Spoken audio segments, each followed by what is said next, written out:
grateful that you welcome to the Christian Education Cafe podcast. I'm your host, Dr. Althea Penn, and I'm so excited about talking with you tonight and my guests. We are equipping and empowering Christian educators and school leaders to flourish in their schools holistically and to cultivate flourishing in their students. Tonight, I have a special guest with me. I'm so excited about her and the program that she's spearing up. She's facilitating some training. I'm going to read your bio, Erica, just so I don't miss anything. Erica Knowles is an associate with Civitas Strategies. She's over 20 years of experience in the early education field. She served as the head of compliance for a national childcare training organization. Her journey in the childcare sector began with her employment with the U.S. Navy. I'm so impressed right there. Hats off to you. Thank you for your service. But I tell you what, I bet nothing compares to serving in a toddler classroom. That's my favorite. Very true. Actually. Well, she established a comprehensive youth program for an entire military installation there. And due to her husband's Navy career and subsequent relocations, Erica has served as a director of childcare centers in various states. These opportunities allowed her to serve as a director of childcare centers that were both nonprofit and for-profit. I understand that you served with one of my favorite franchises. I'm not going to name them tonight, but they're one of my favorites. She successfully directed teams of up to 30 staff members, overseeing the well-being and development of up to 200 children. And Erica has a passion, like I do, for early childhood education and helping childcare providers.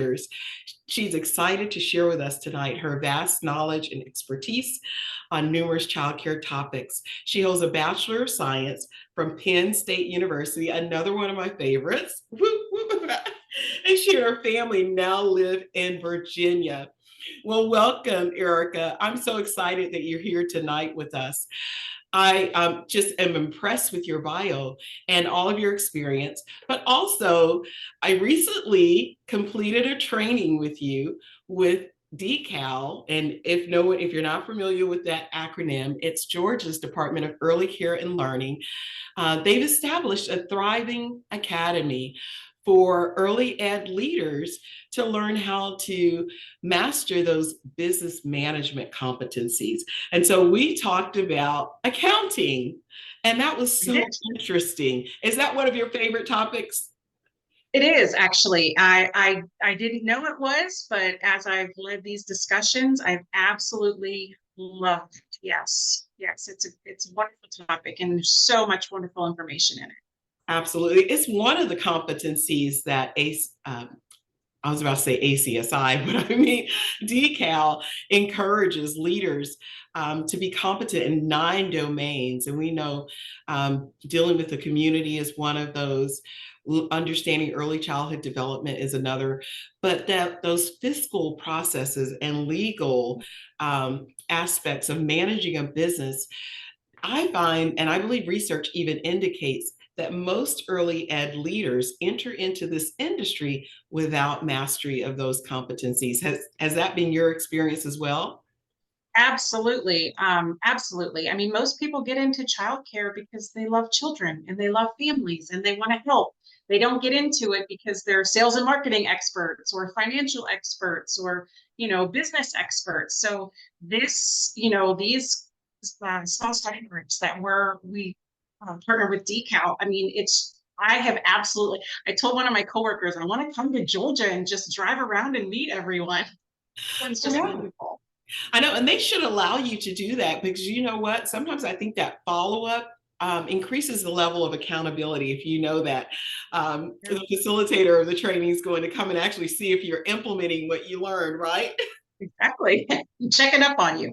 Well, tell me about your past experiences as an EE leader. Did you come in with like a toolbox full of all these uh, competencies and best business practices and marketing and accounting, or did you learn along the way? Just tell me a little bit about your experience.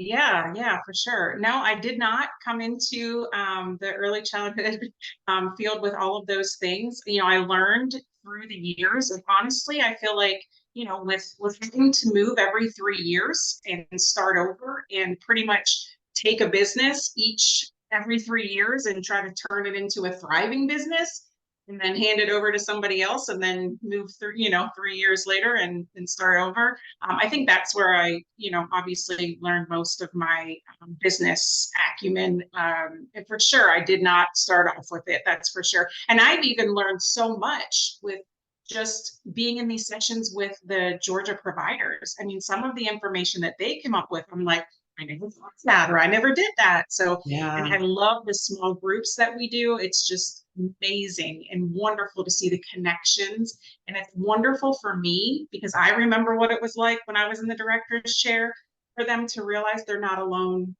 They're not absolutely. alone. They're not Absolutely. alone. Mhm. Absolutely. Well, I love that as well. I like the small group discussions because you felt comfortable opening up and sharing.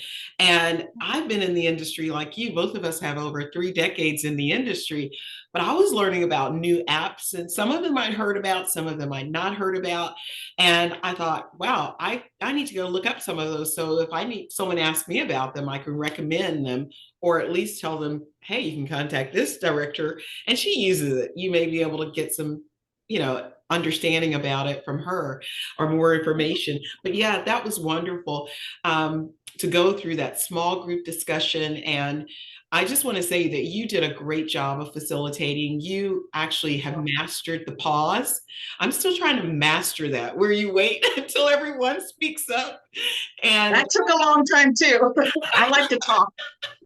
you did that really well. I was sitting there commending you, thinking, kudos, because that person may not have spoken up if you had not let it get very uncomfortable and awkward. And of course, having some experience and then being a trainer myself, a lot of times I'm really a consultant and not a coach. And so a consultant usually shares your expertise. So I usually have to bite my tongue. Most of the Right. trainings that I go through, I'm sitting there thinking, okay, I could give you this idea, this idea, this idea, this strategy, but you did a really great job. And I thought that it was just wonderful that I was able to even complete this course with a scholarship, and then there was a stipend at the end. And I believe is it probably funded by some of those American Rescue Funds that were remaining? Um, I'm not sure where the funding came from. I just know that, this was, obviously Georgia sees the importance of, childcare providers getting this business ground to keep their childcare businesses in business. So we've worked with many states, many states, and I'm very glad, and I'm sure there's many Georgia providers now that are too. But so glad that Georgia jumped on board for these small study groups because, like you said, I mean, nobody really, most people, 90% of people didn't get into childcare because they're business Absolutely. experts.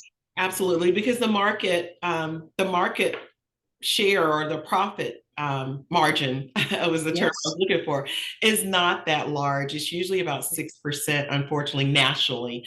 And I believe that came out of a study out of the University of Colorado. And there was another study out of Georgia State, Andrew Young Policy Studies, that found that 40% of programs are mediocre at best in our nation. And it was repeated, that same study was repeated out of the University of Denver, and they found the same thing. And they said that two indicators of quality were staff qualifications and then ratios.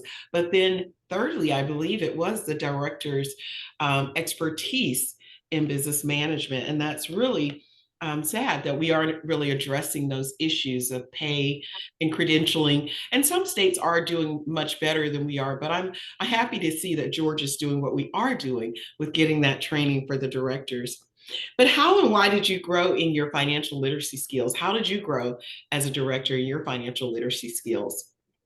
I mean, honestly, I was very blessed to have some amazing bosses that taught me a lot. One of the childcares that I worked for actually in a different part of Virginia, my district manager was phenomenal Mhm. and took the time to explain my P&L and what all of those numbers meant and the importance of those.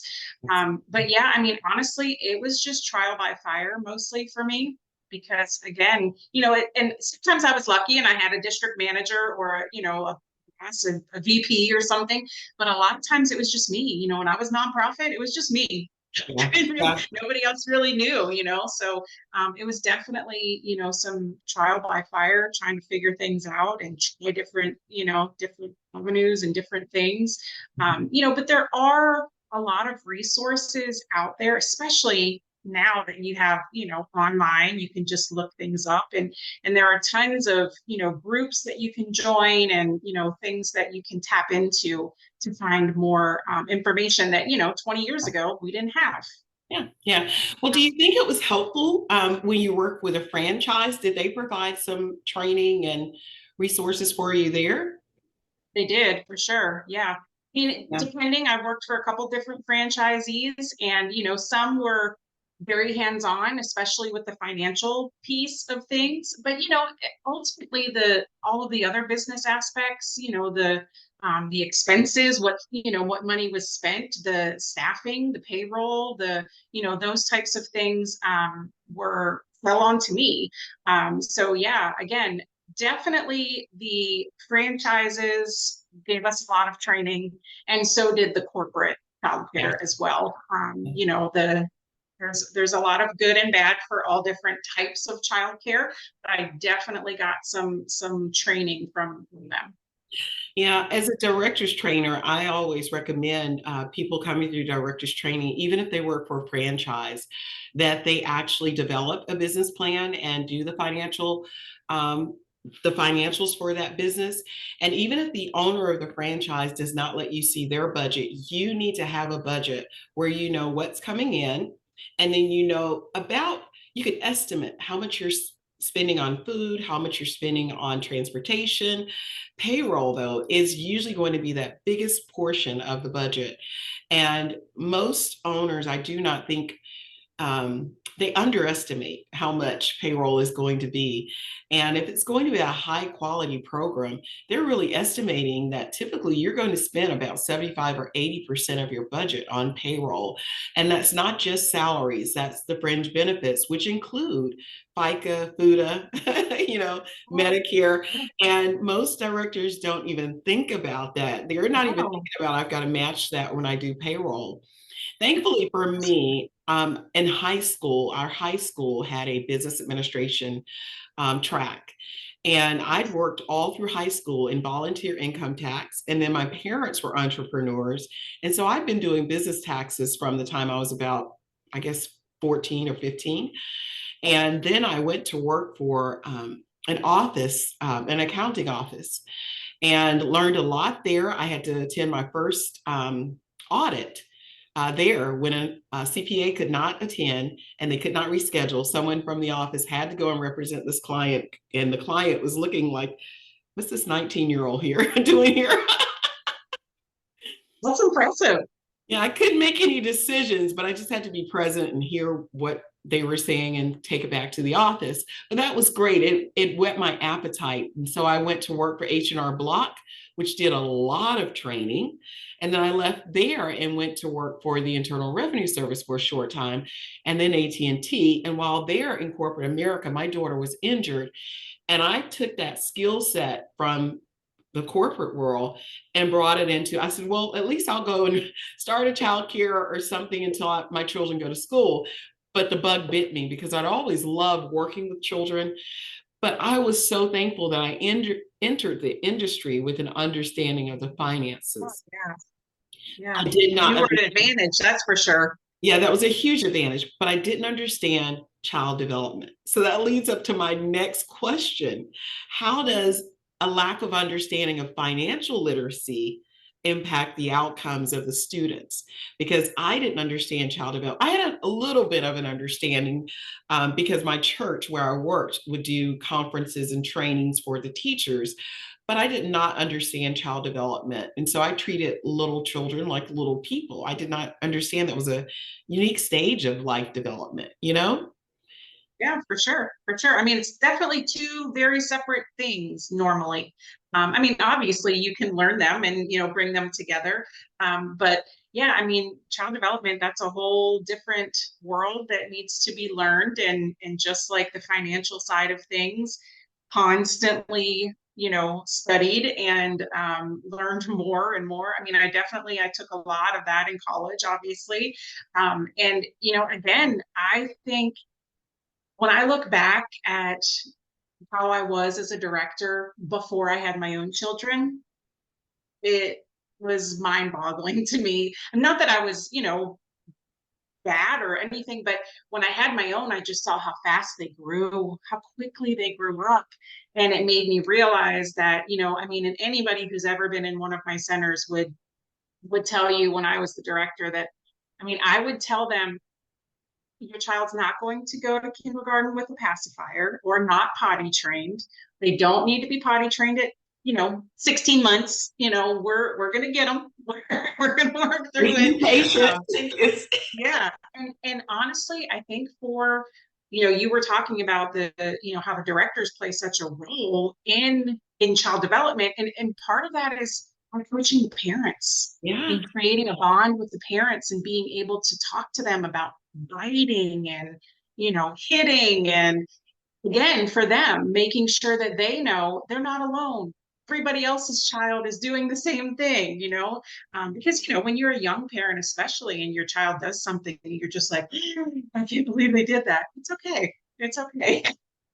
Yeah, I know. You don't realize how time passes so fast.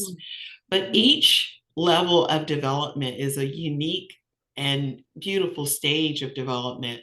And sometimes I think as directors, when we don't understand that, we don't put we don't allocate the funds to, I guess, enhance to the Yeah. maximum potential. Is so if we don't understand that, like when my children, when I had a center and the little ones were in the infant classroom, I didn't know how important it was for them to spend tummy time, to crawl and build that core strength so they could develop their bladders and be able to potty train faster or potty train at the right age, Yeah. so having them in swings or bouncy seats, I'm talking about 30 years ago, we didn't know that how much damage that was doing to the little ones. And even feeding more than one infant at a time when they really need that attention, Yes, and you know? changing diapers and talking to them while you're changing them, and yes, that interaction. I Yeah. agree. Yeah. So allocating those dollars appropriately can maximize the potential of the children. It can reduce challenging behaviors, help you even partner with, early intervention and agencies like that earlier and sooner when you understand even the way that advocacy works and how we can advocate for more tax dollars being used to serve those children that have developmental delays or disabilities in our programs. And we can even have assistance from the special needs office of the local public school where someone could be in the classroom following or shadowing a child that needs it. But we're often just not aware of that. And we're thinking we have to spend all of that money out of our school's budget when there are actually tax dollars that can work on our behalf. So I think that financial literacy can actually really slow developmental outcomes if we're not aware of how to make money, how to increase our revenue streams, and just maximize the potential for development and the use of each dollar. Just like in our Yeah, home. absolutely. And even if it goes into staff training so that they understand the importance of, developmentally appropriate practice and, all of those things. Yeah, it definitely plays a role for the child. For sure. Yeah, yeah. I interviewed Dr. Barbara Sorrells. She is an expert in trauma-informed practices, and she talked about how often it's a difficult thing for teachers to understand because they don't understand typical child development. So when it's atypical, that makes it even more difficult. Well, we're going to go ahead and get ready to wrap up our time together. Why has Georgia developed the DECAL Thriving Childcare Business Academy? Honestly, I actually went to our CEO, or to our president, to ask about that, because I wasn't in those starting meetings. However, I mean, honestly, it is to help Georgia childcare providers to help them learn the business practices that they need to keep their childcare business running. And they see the importance of those, of the business practices. And again, so excited that Yes. they're doing this. Well, Yeah. I am so excited, and I thank you for the knowledge and skills that I know that I attained and the other providers that were in your class attained. Do you know of any other resources? Or I'm going to drop in the comments how listeners can sign up for the academy, how they can download the resources. But I know Civitas has a lot of resources and training. So do you want to share about any other things as we're wrapping Sure. our time together? Sure, thank you. Yeah, for sure. I mean, I know that we actually have 5 different small study group tracks. We have, the financial foundations and sales and marketing. We have one that's on revenue streams and growth. We have one on retaining and recruiting staff. And then we also have one other one that is not coming to my head right now, mitigating risks. How to mitigate risks for your childcare business, which is also very important. So we have all of those. And then we are also part of our contract with DECAL is to offer webinars. So we've done tax webinars. We do one-on-one tax coaching.